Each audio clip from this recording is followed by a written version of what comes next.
Do you sense an urgency in this August in Washington, or are they just slipping their way into a September that's too late? Yeah, well, they better have a sense of urgency. I mean, if they don't act, and I should say the president's executive orders really doesn't advance the ball in any significant degree. What he's proposed or what he's ordered is unworkable.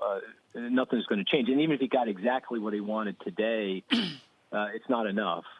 So they need a sense of urgency. If they don't pass a substantive fiscal rescue package, we're going back into recession. And John Ferro, in this odd weekend that we have here, I think one of my great observations is never, ever, ever, John, have I seen conservative economists in such sharp agreement with liberal economists. They all say the same thing. Let's go, let's go, let's go. Well, Tom, they know the recovery is constrained. So you need some kind of demand-side response. You need something to offset the shocks to income because the recovery is constrained by the virus.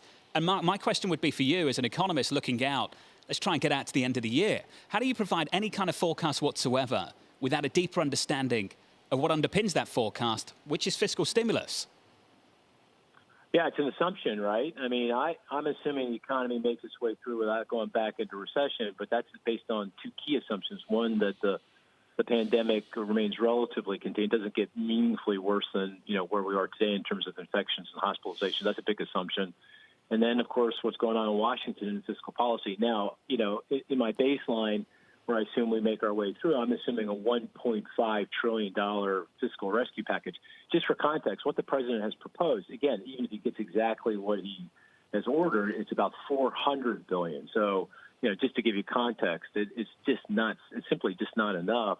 And that's not, he's not going to be able to execute on that. The things he's asked for are just unworkable anytime in the foreseeable future. What is your run rate on GDP 12 months forward?